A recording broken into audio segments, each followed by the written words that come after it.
the main chord thing came about. For me, it's just like an electric jolt. The real ugly side of humanity, and their music sounds like it. I always wanted to be a band that was approachable to people, that was just regular ass people. Yo, what's up? So before I start this episode, I want to bring up two really good friends of mine that I've met along the way.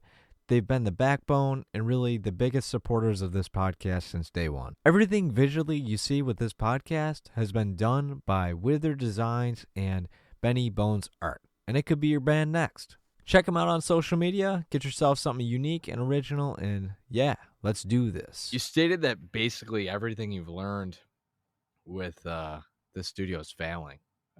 Could you kind of give me some moments that you recall that this was like apparent? Man, shit. Where do I start with that one?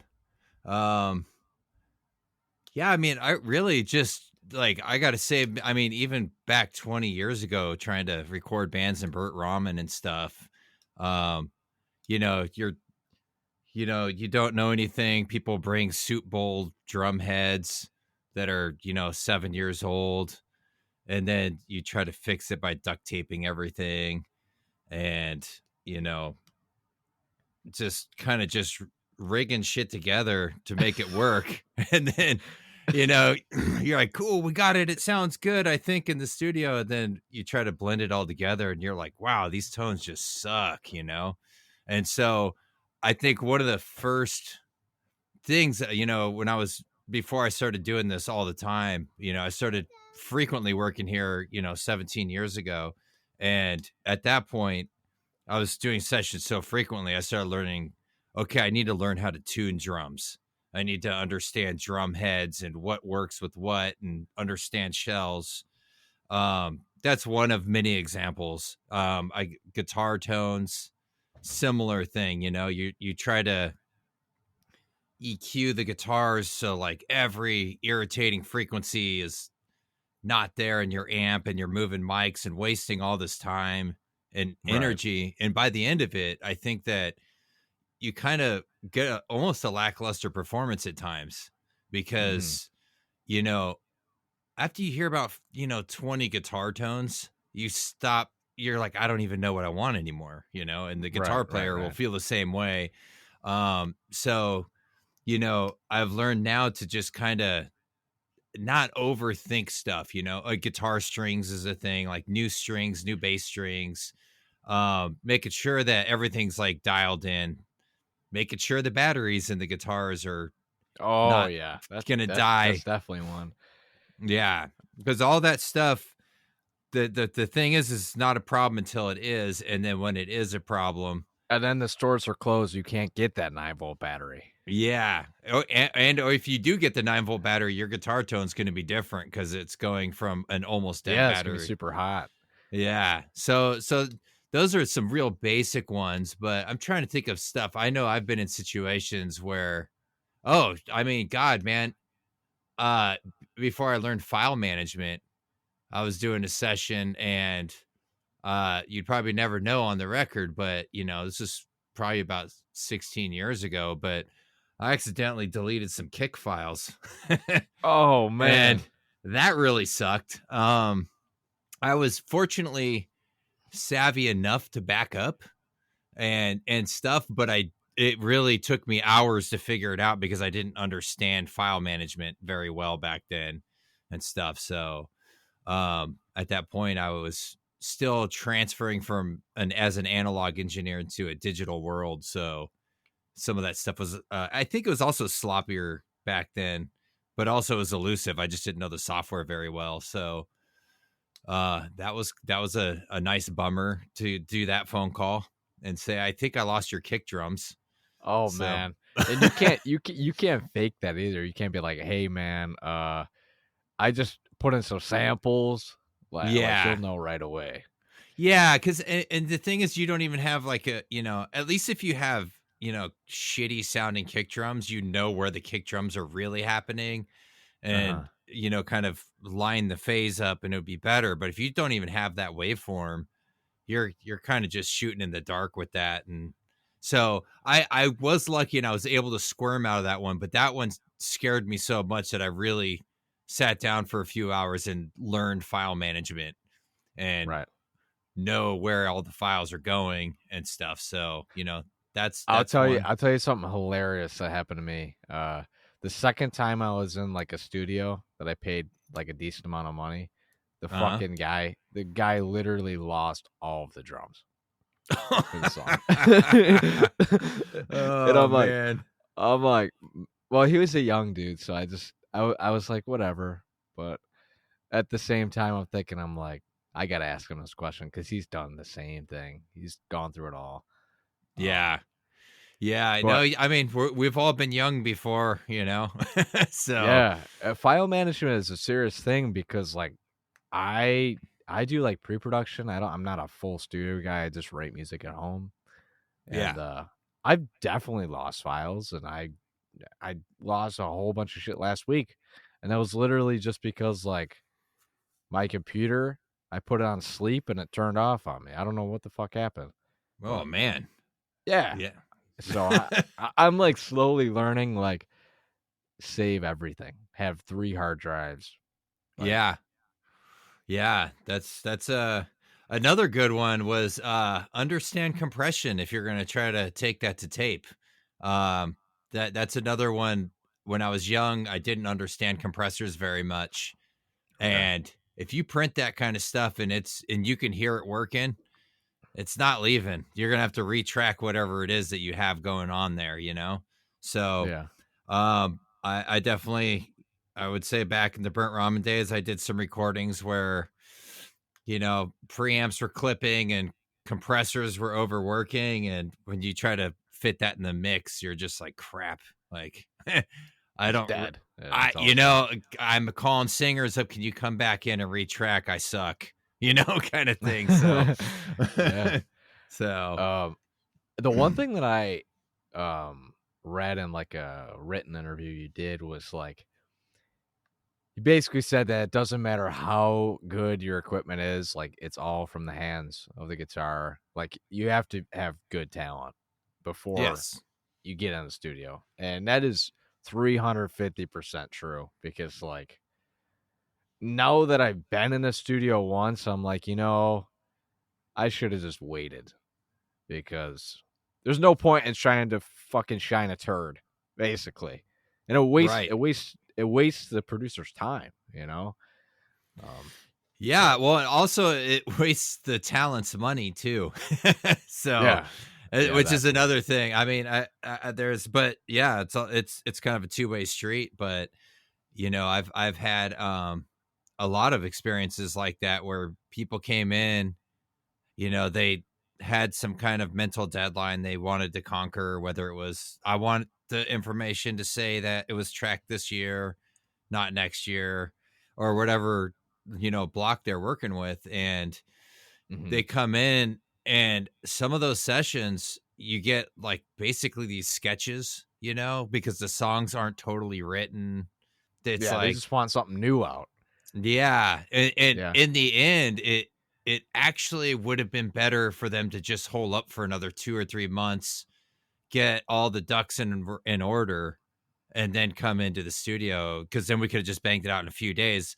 But some of these sessions have gone as far as to go like 9 months or a year, because the band has to go back and they're rewriting guitar Restructuring. parts, and Okay. and then they'll have to come in and redo all their guitars so it's consistent, and so on and so forth. Even re-editing drum parts, or whatever, to make the song better, because they felt like maybe the song was weak, with what they laid down. So, that's another thing that, that's one of many examples why, also just if you can't play your parts, you can't play your parts. And, you can only do so much, pro tooling before, Yeah. if you got a squawky, shitty guitar playing going on, it's it's gonna, you can make it sound better, but the amount of time to do that, rather than just spend a month practicing every day, I think goes a lot further, so. Right.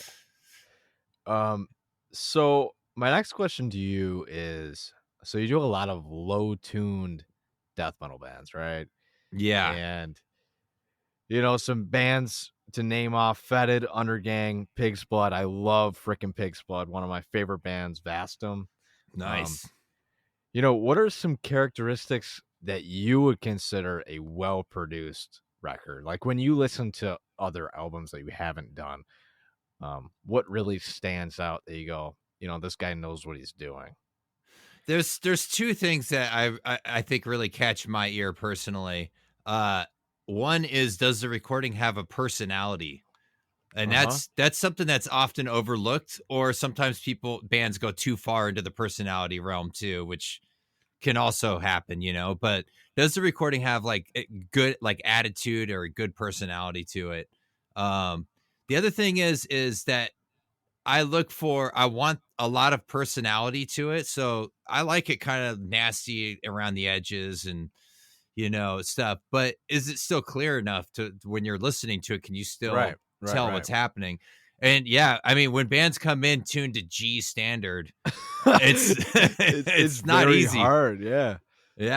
It gets tricky. And I'm pretty sure, if I remember right, Fetid had just went to G when I recorded them, and I was just like, geez, that's going to be a tough one, man. Right, to get clarity out of it. Yeah, but it worked, I mean, they knew their stuff. They had the skill and the talent to perform really well, so it worked, So so I think I know the answer of this. Okay.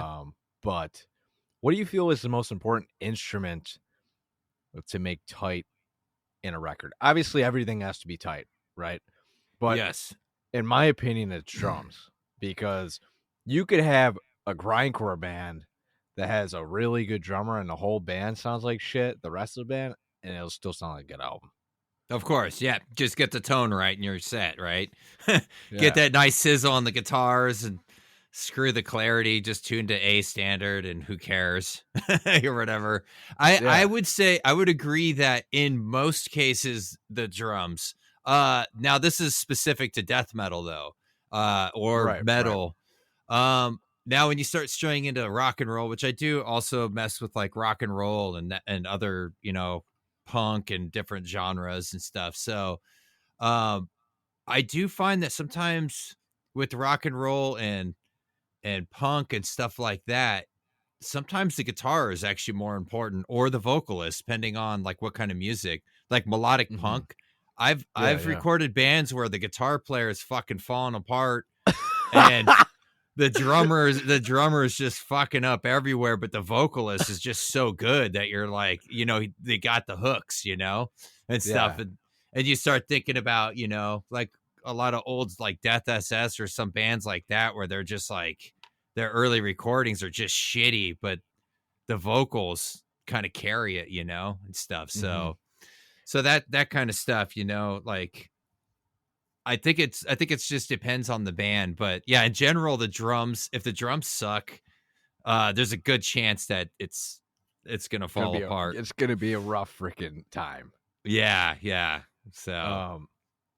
So with the whole low tuning thing, right? I mean, I'm writing in drop G. Very nice. I'm just kind of curious with you, with working with those type of bands for that long. When it comes to guitar tone, what are you trying to capture it to make it go through? Like, do you try to like bring up the bass, or just in general, how do you get that low tune through? I think an often overlooked thing is the mid range. I think that's a thing that people shit on that. They're like, oh, they're just cranking up the mids, but you need to with that tuning. I think, yeah, I mean, definitely need to still scoop, but I can't tell you how many times, and sometimes it works when the people really have their shit set, like dialed in, but a lot of people have got the bass at 10, the mids at 0, and the treble at 10, and sure, in the room, the vibrations are working, and people are hearing, sizzling and stuff, and so you kind of can tell what's happening because you're also watching them play, but on a recording, a lot of times it's just a bunch of throws and static, and there's no like actual notes. So trying to keep some of that mid-range in there is important. So that's what I'm looking for personally. Definitely the lows and the highs for sure. I want all that too, but I tend to scoop the guitars a little less than some other people, I think, who are doing this type of music. So Now, do you like pushing? I know, like a lot of guitar guys that have the 5150s have the what the hell is it? the It's like resonance.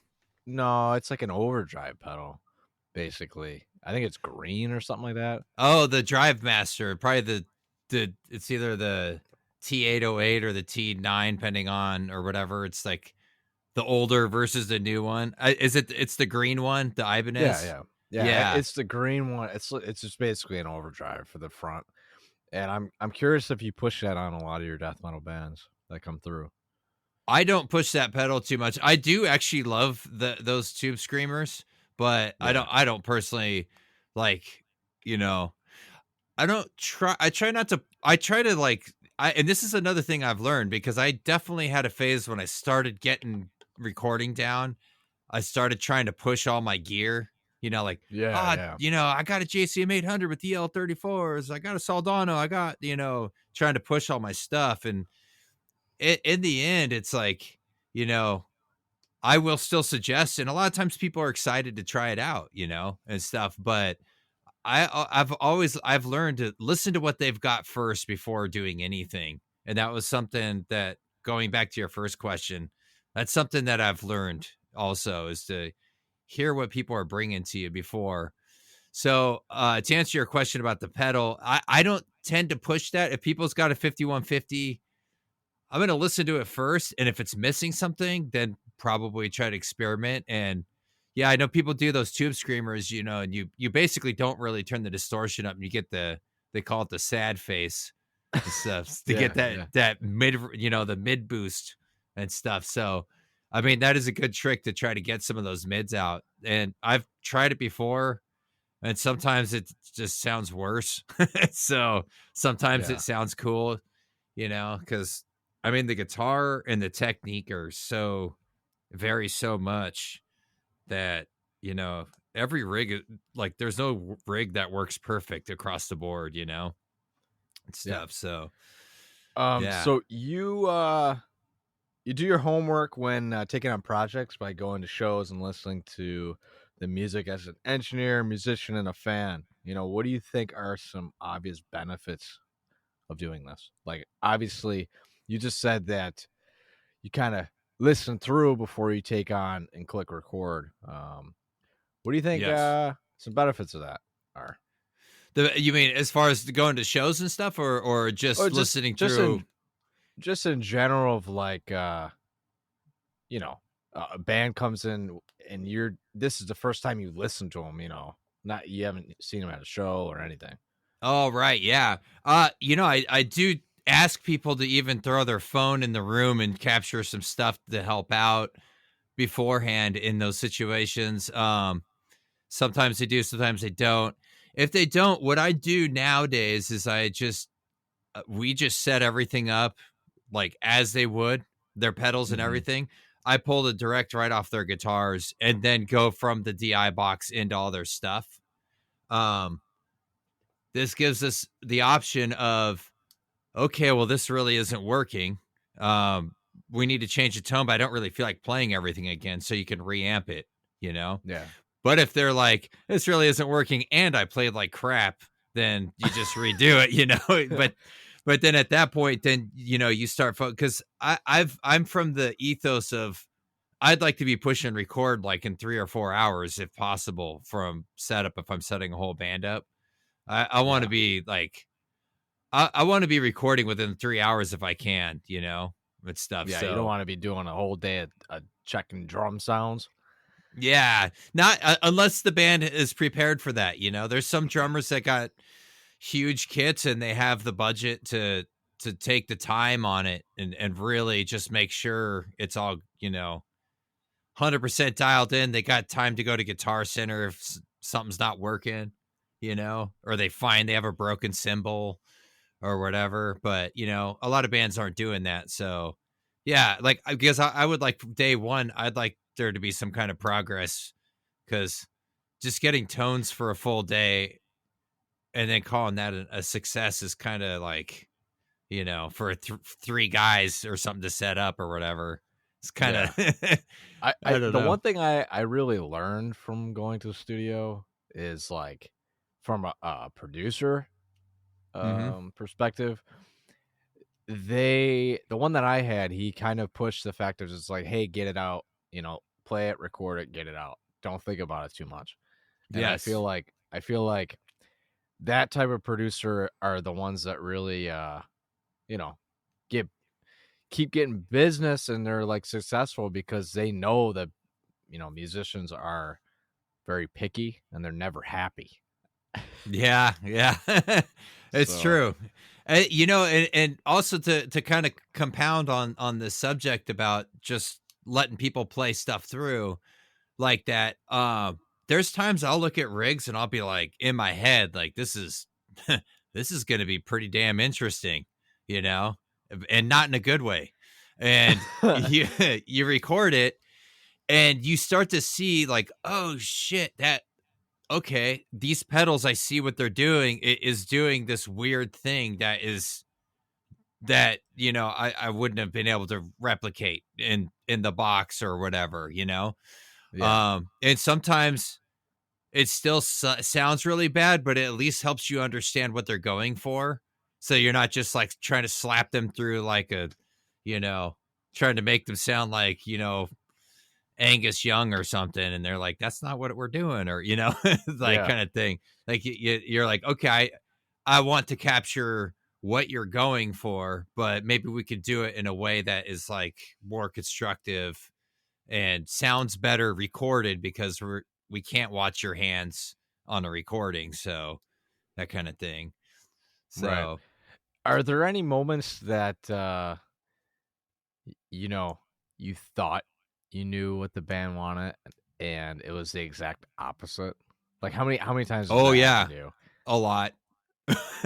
A lot of times, I know, to be honest, like I would just say even just in the life of Earhammer, there's been I would say I get at least one of those a year where I communicate with the band and it seems like we're going in this one direction, but as the music gets laid out, you know, maybe the members have a change of heart or maybe I just misunderstood, but it's like, oh no, no, that's not what we want. We want this, and stuff. So Now, how do you even like fix that type of problem? Would you just like re-record it, or I mean, you said you do DIs and stuff. But yeah, so what if it's like a massive thing where they're like, yeah, we're just like too far off.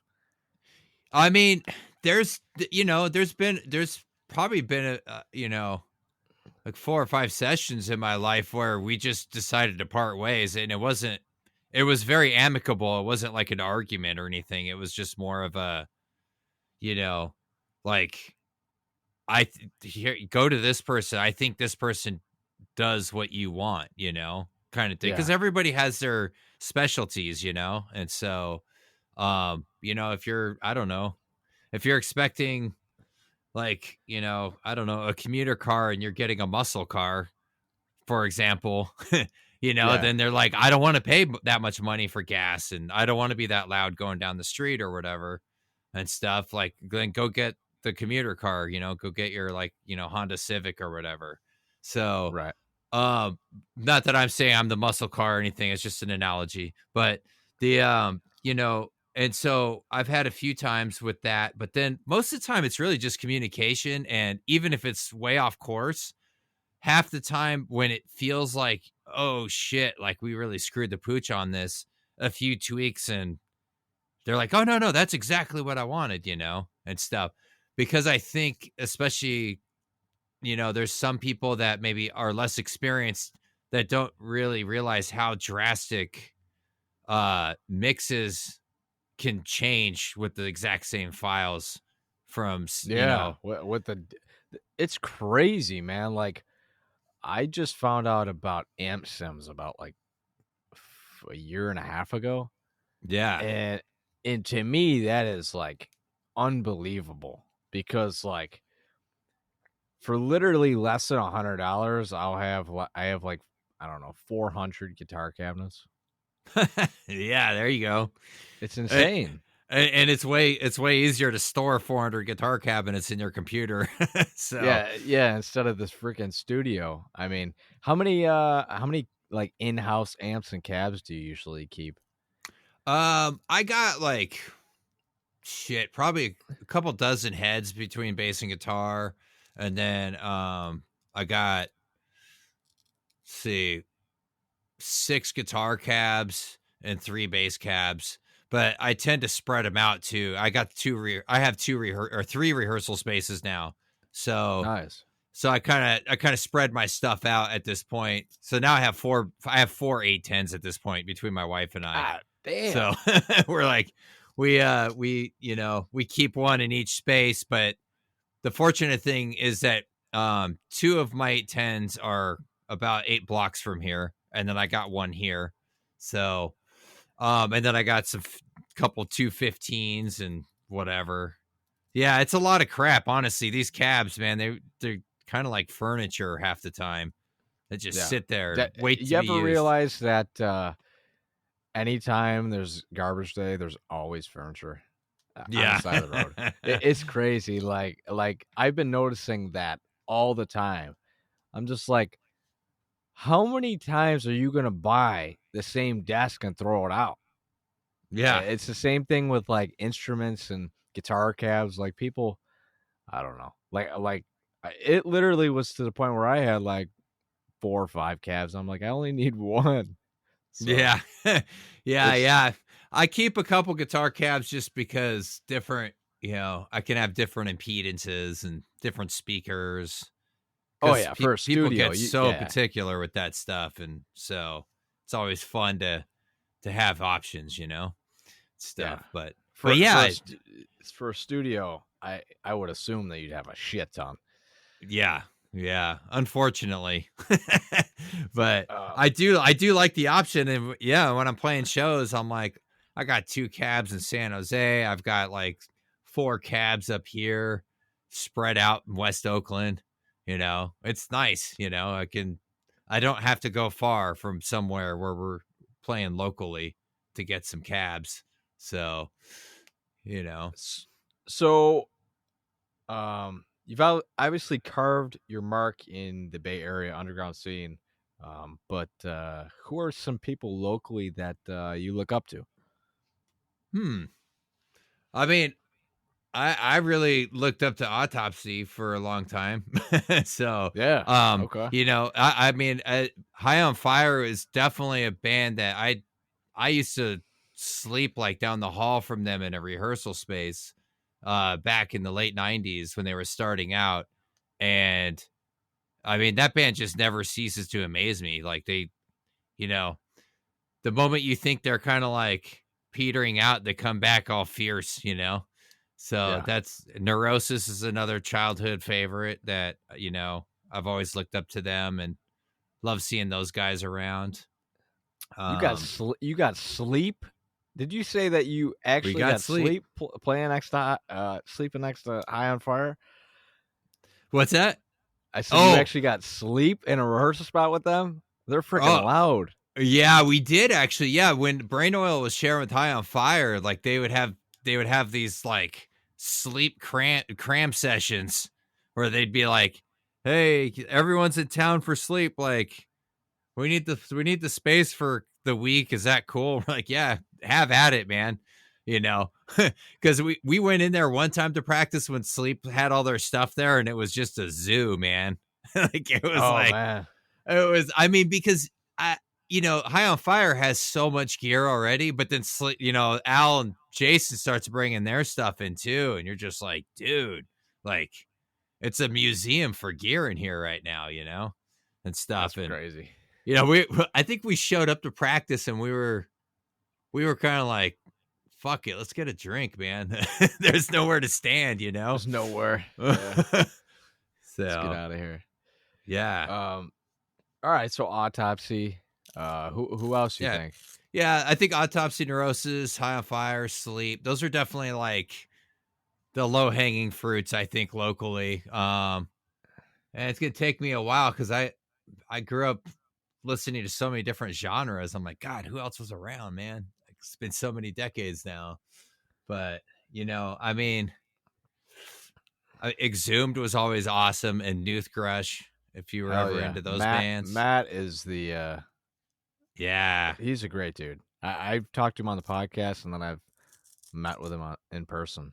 He's it's really Yeah. he's so smart when it comes to like music. It's unbelievable. Like I he is know. very dedicated too. Yeah. Yeah. And then like, those Newth Grush people, they were like radio DJs forever. If you ever talk to those guys about music, it's I have nuts. not. No. It's they can go on forever, and stuff. That I don't know about the more modern stuff, but definitely all the way up until the 2000s, they are an encyclopedia about everything from prog to rock and roll to metal to experimental noise. Those are the Whatever. best type of friends, man. Oh yeah, you learn a lot of shit just by like just by chatting with them, Yeah. Other, Dystopia, that's another Oh, that whole dude. family. Yep, that when they moved up to the Bay, like that's a great Bay, fixture as well. So you got all those people, and the spin-off bands like Asunder, and even Kicker's fucking fun as hell. Like I don't know if you're familiar with that band at all. I don't know that one. That one is it's Mouse from Dystopia with Dave Ed from Neurosis, and they're just Sweet. doing and Dave Mello from Schlong and Operation Ivy. It's just like fun punk rock, but it's really cool. Like Dang. that they're just like that's fuck cool it. that they did something new. Yeah, it's cool. So I'll have to check that out.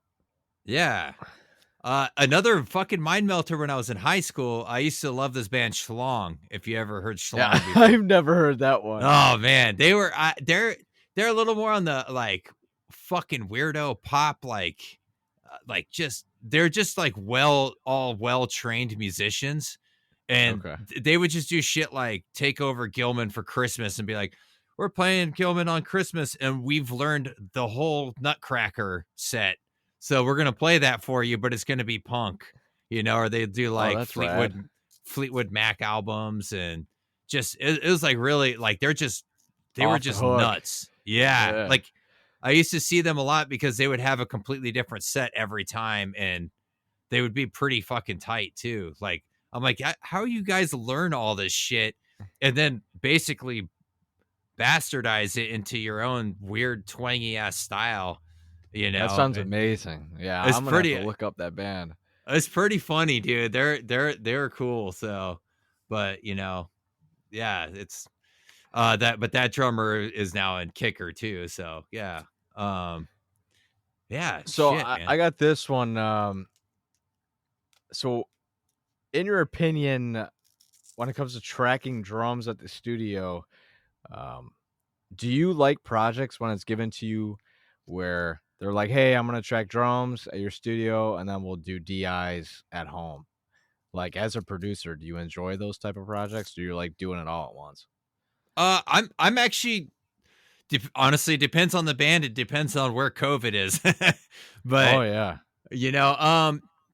I actually enjoy that sometimes. Okay. Sometimes I enjoy bands doing the guitars at home. Me getting to track the drums is the best part, honestly, because that's the easiest thing to fuck up.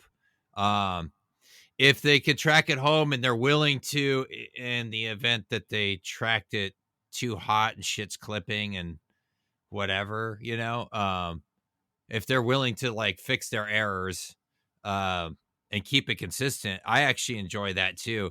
Cause then I'm still coloring the sounds here with, amps and everything. You get them more of a creative freedom, Yeah. And I feel like, I don't know, that's kind of the way of my mindset for music nowadays, because like I just don't really see the point of doing guitar at a studio. I mean, like I get it, you be in the atmosphere, but for me, I fuck up all the time in a studio.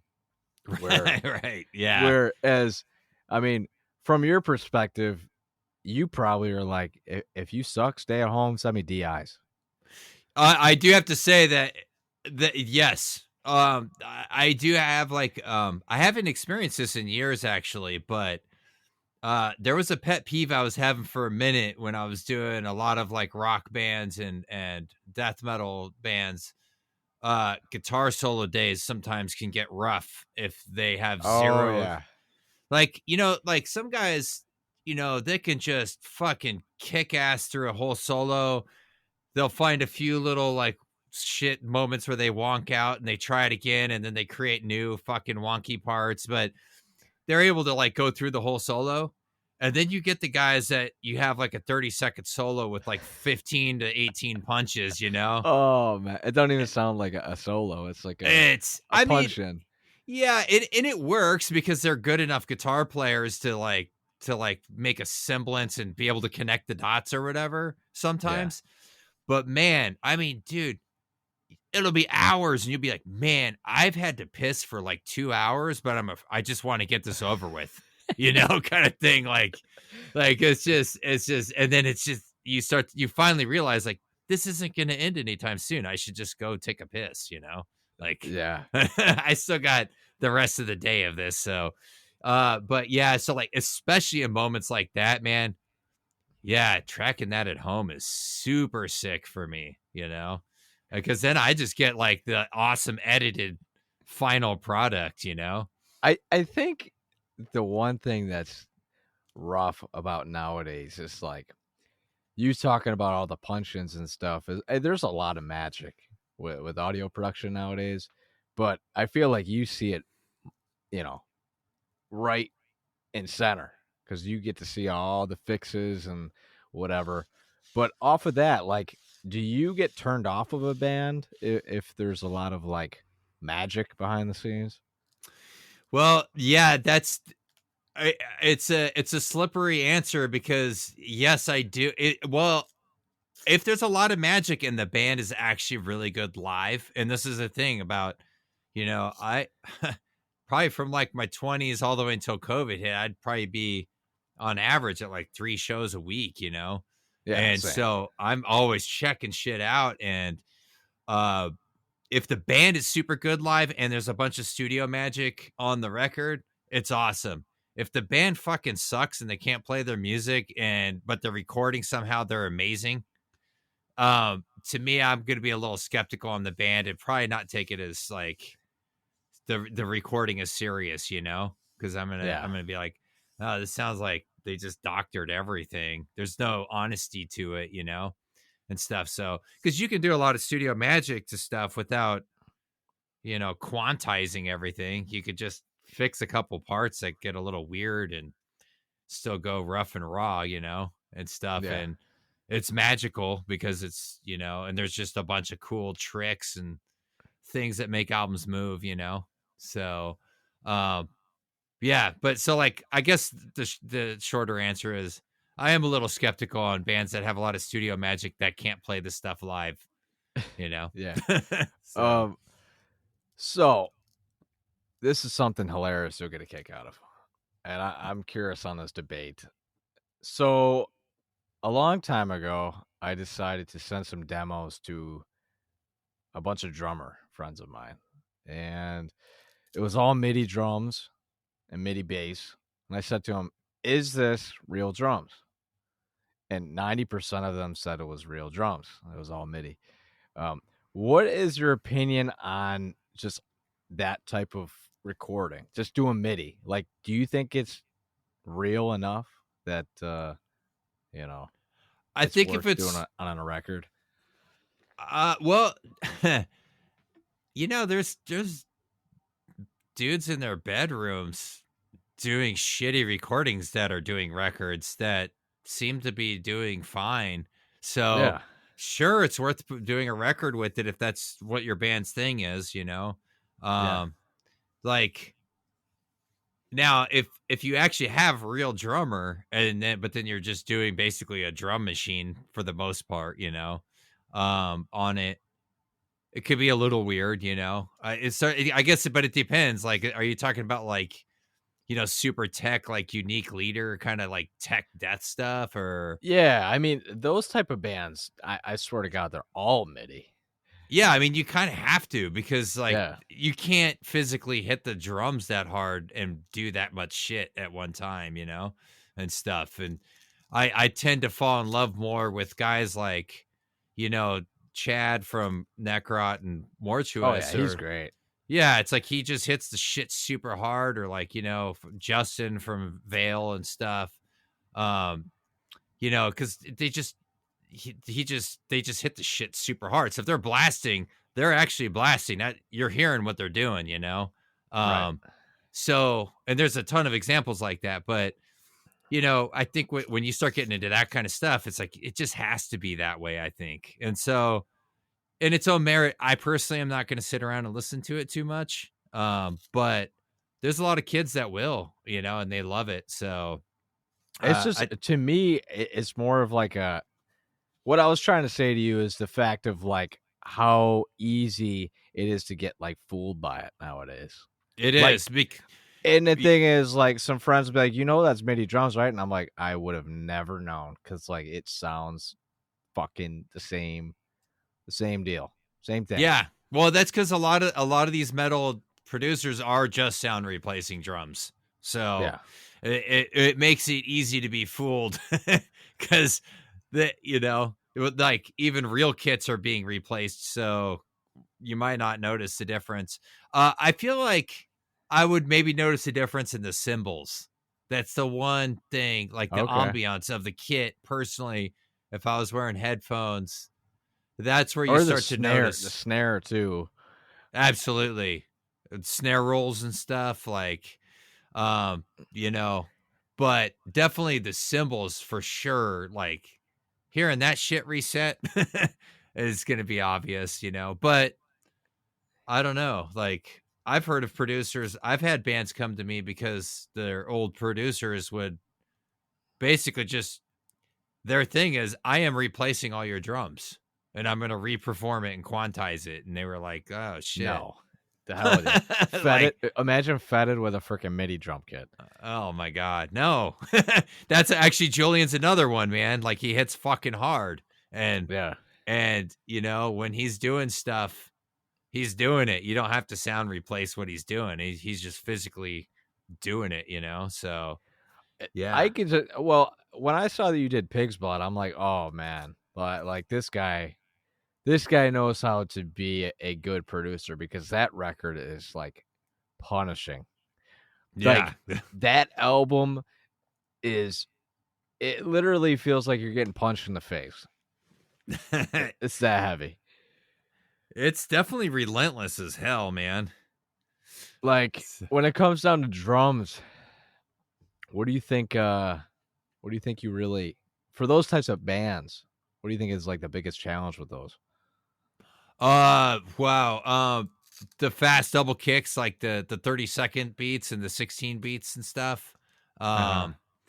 Those could be challenging, because those are hard to form, sounds when you start going that fast, right?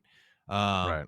So those kind of take some work, and they just getting all that fast shit, like, that's the trickiest part, honestly, really, and stuff. The muddy mix.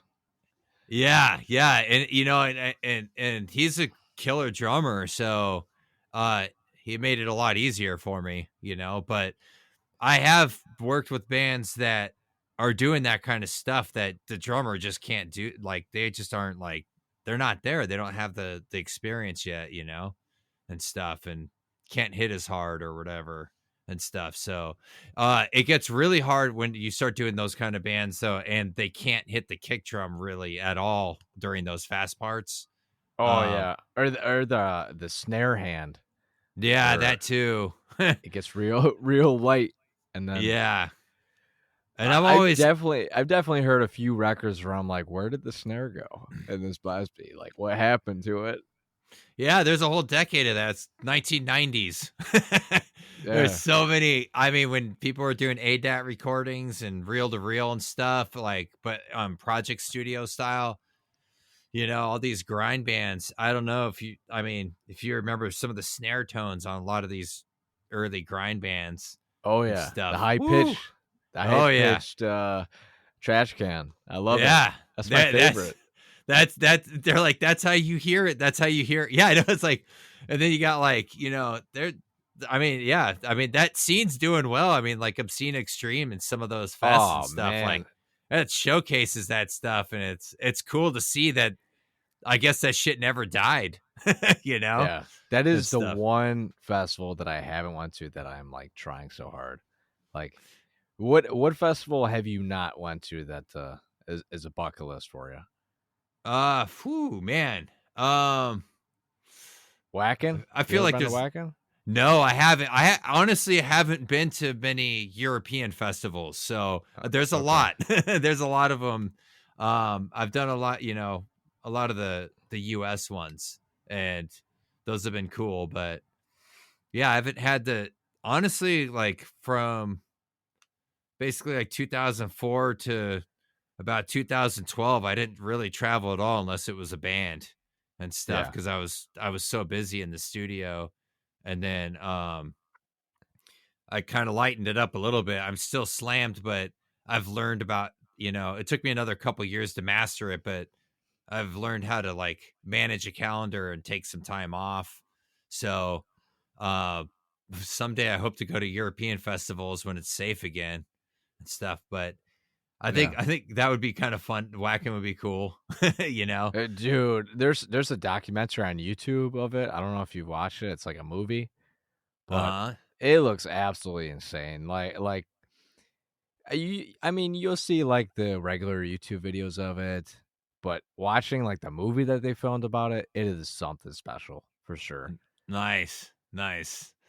Yeah, It's unbelievable. And they probably, I mean, they get such a crazy cast of bands too, so that's kind of cool, you know. Obscene Extreme, I wish, man. Like, I feel like that would be fun as fuck to go to, because it would just be so insane, right? Like the bands that are on that, they're just nuts. It's relentless. They're all fucking grindcore bands, so it'll feel like you've seen like 3,000 bands by the time you left, probably. Yeah, totally. They're all super fast. It's like, what outfit are they wearing? That's how you decipher it at that point, you know. Yeah. Are they wearing crazy outfits, or are they looking normal or whatever, you know? Oh, the band changed, but yeah, it would be fucking crazy though. Autopsy would be there. Come on. Yeah, man. One day when COVID decides to like fuck off. Yeah, we'll figure that out at some point. Hopefully before we're all dead. I mean, I don't care, man. I got my tickets to Maryland Death Fest. Hell yeah. So, nice. I saw you're playing the California Death Fest. Yeah. We're doing Cali and Netherlands, but not MDF for some reason. I was like, oh well. But that's cool. You know, can't play them all, I guess. So